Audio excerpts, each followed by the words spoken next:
Espresso. Espresso दुनिया में ज़्यादातर कॉफ़ी ड्रिंक्स की बुनियाद है।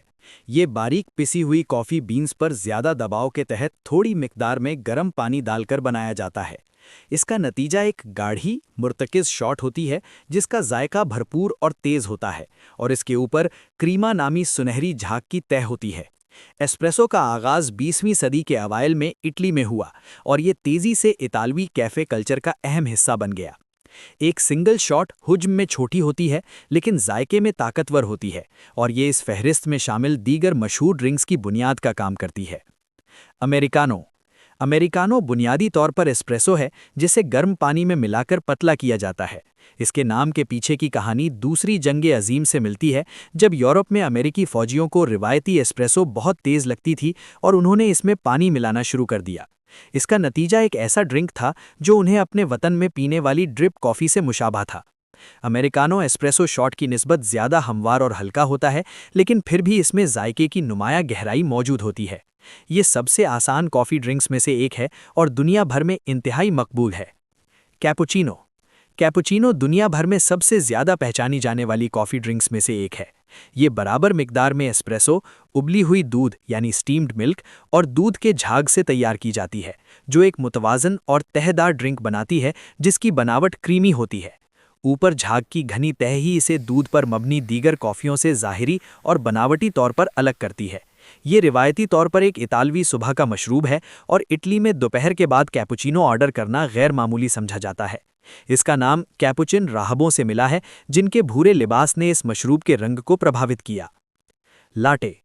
लाटे एस्प्रेसो पर मबनी मशरूबात में सबसे हल्का और ज़्यादातर लोगों के लिए काबिल कबूल है।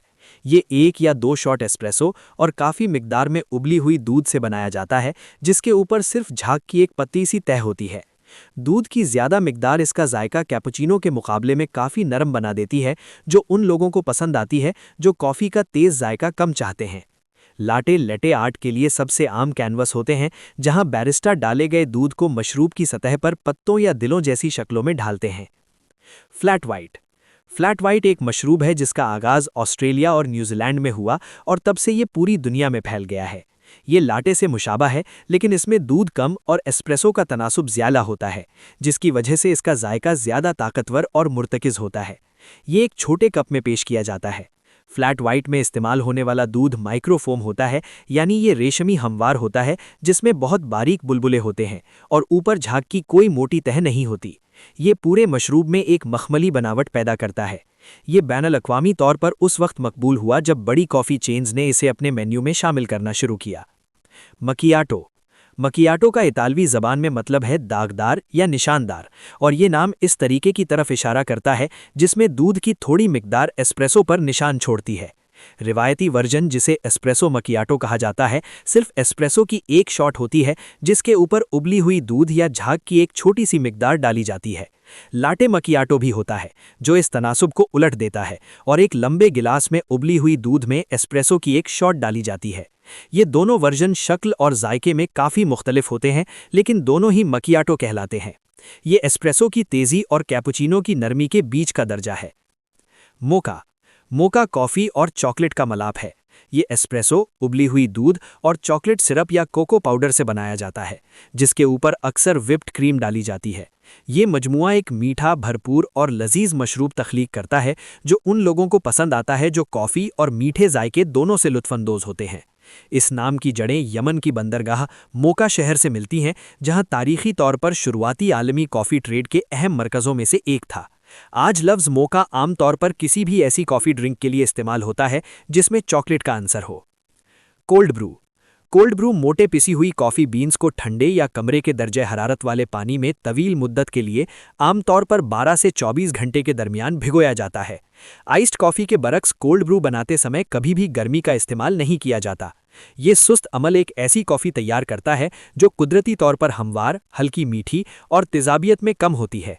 इसे फिर ठंडा करके पेश किया जाता है, अक्सर बर्फ़ के साथ या दूध या पानी से हल्का किया जाता है। कोल्ड ब्रू पिछली दहाई में वसी पैमाने पर मकबूल हुआ, ख़ास तौर पर गर्म महीनों में, और अब ये बहुत से कैफ़े में एक म्यारी ऑप्शन है। Iced coffee. आइस्ड कॉफ़ी ठंडी कॉफ़ी के सबसे आसान ऑप्शंस में से एक है। इसे गर्म पानी से मियारी तरीकों से बनाया जाता है और फिर इसे जल्दी से ठंडा करके बर्फ पर डाल दिया जाता है।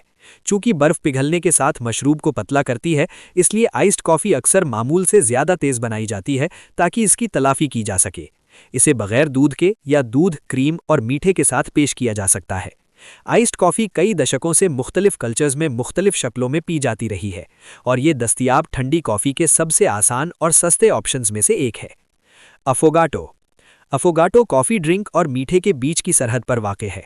ये वनीला आइसक्रीम या जिलाटो के स्कूप पर गर्म एस्प्रेसो की शॉट डालकर बनाया जाता है।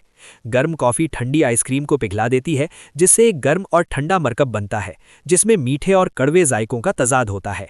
इस नाम का मतलब इतालवी ज़बान में डूबा हुआ है, जो आइसक्रीम के एस्प्रेसो में डूबने की तरफ इशारा करता है। ये आमतौर पर इटली में खाने के बाद एक ट्रीट के तौर पर पेश किया जाता है और इसे कॉफ़ी की सबसे खूबसूरत और आसान तैयारियों में से एक माना जाता है।